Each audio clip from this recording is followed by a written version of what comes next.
Now it's time for us to really discuss what happened to the Western Roman Empire. How did it all of a sudden disappear? How did the Eastern Roman Empire, the Byzantine Empire, become the only uh, political entity that would carry on Roman civilization? Now, to understand this, we have to go back, hundreds of years. Let's go back to the time of the beginning of the Roman Empire. Remember, after the Battle of Actium, in which Augustus defeated Mark Antony and established his rule as the first Roman emperor, remember he sets up the very foundation of the Roman imperial rule. Okay, so between the years 27 BC to 180 AD, the politics within the Roman Empire are peaceful. Okay, it's a very peaceful and productive empire, very powerful empire. Okay, now once we get to 180 AD, things start to change. Okay, so at around 161 AD, Marcus Aurelius is considered one of the last good emperors of the Roman Empire. Okay, after his reign in 180 AD, historians believe that this is the end of Pax Romana. After this period, the Roman rulers are no longer able to deal with Rome's growing economic and political problems. Okay, so one of the main reasons that the Western Roman Empire begins to decline after 180 AD is its failing economy. Now, there are several factors or several things that have contributed to the Western Roman Empire's decline economically. One of them is that you have those German tribes, those northern German barbarian tribes, just outside the border of the Roman Empire. And these hostile tribes have started to attack and move into the Roman Empire. Now also, the Roman Empire seems to not be able to control the Mediterranean Sea as much.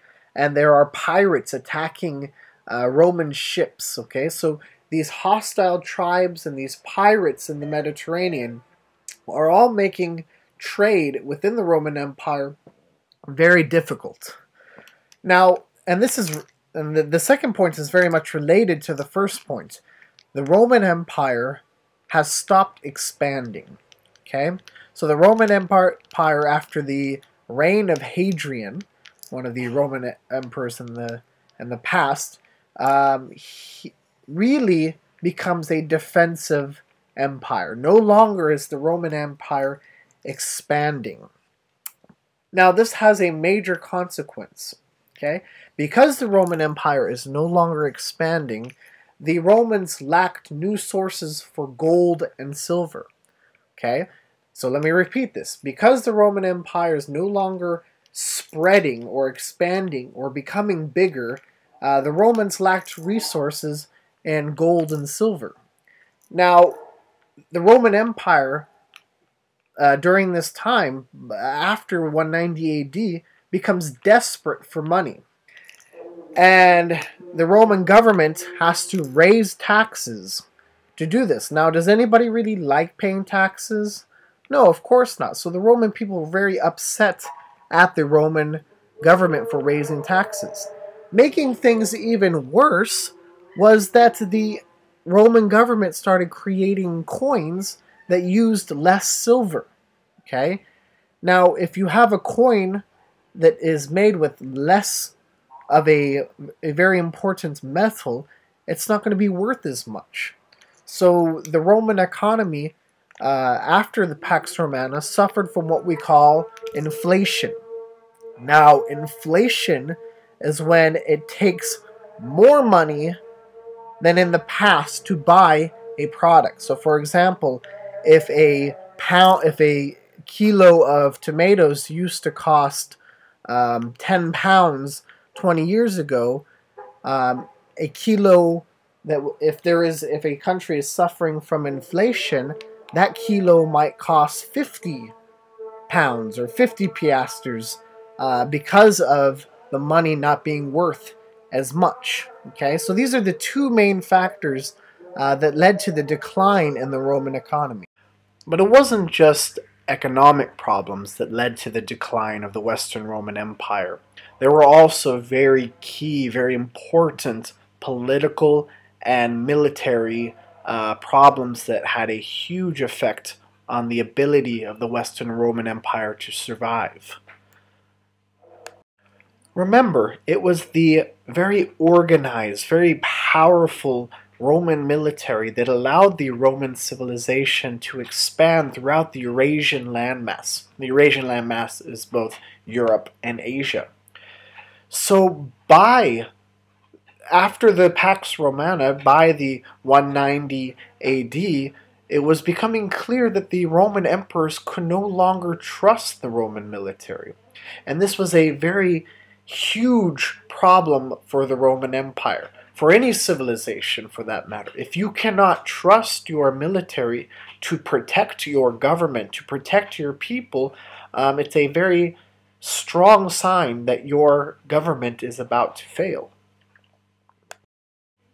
One of the reasons that the Roman emperors after 190 AD could no longer trust the Roman military was the fact that there was a breakdown in discipline among the individual soldiers. Meaning, the individual soldier who in the past, throughout the Roman Empire, was very disciplined, followed orders, and always did what the Roman Emperor and their commanders told them to do, were no longer following the commands that normally would have been followed. So there is a complete breakdown, complete collapse of normal soldierly behavior, normal behavior that is acceptable in the military among the Roman soldiers. So it's not surprising that these individual Roman soldiers who lack discipline are no longer loyal to the idea of defending the Roman Emperor or the Roman Empire.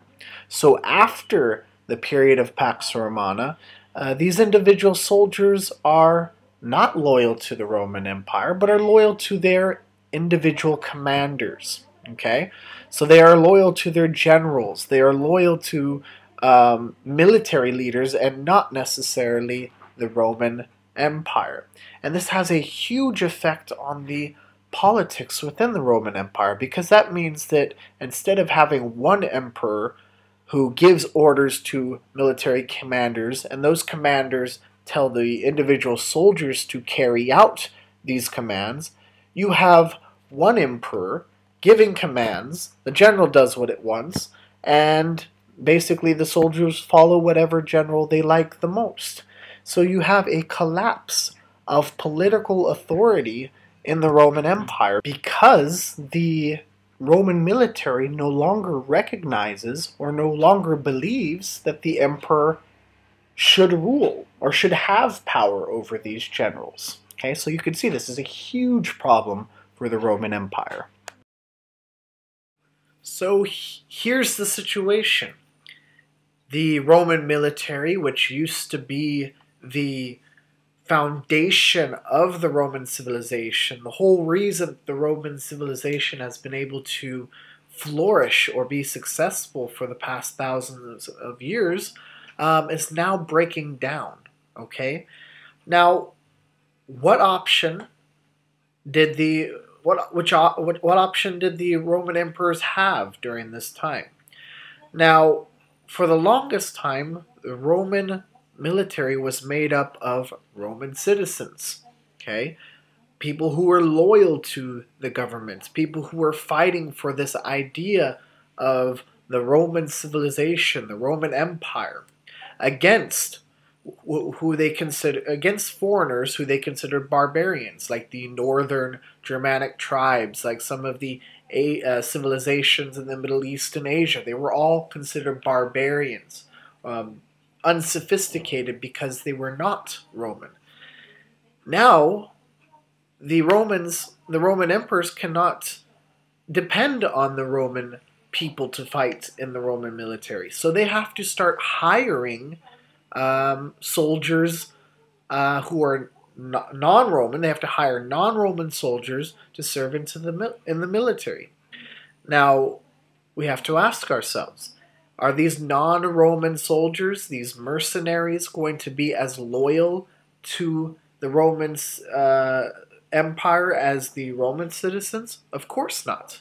But even the Roman soldiers are not loyal to the Roman Empire. So it puts them in a very difficult situation. So what does this all result in? Basically, for the Roman citizens, because there is an increase in taxes that the emperors are forcing on the Roman citizens, and also because the Roman citizens are having a very difficult time dealing with the fact that their money is not worth as much as it used to be, all of this leads to Roman citizens no longer being loyal to their government. Okay, because the economy is so bad, because of the increased taxes, because of all the political problems that are going on in the Roman Empire, the Roman citizens themselves are no longer loyal to their government. Okay, they no longer want to even work for the government. They believe that working for the government will not provide them with the wealth that they need. Okay, so once again, you have a breakdown in the military. You also have a collapse in the loyalty among the Roman citizens. So all of Roman society is basically deciding that the Roman Empire is no longer serving their interests or benefiting them in the way that it used to.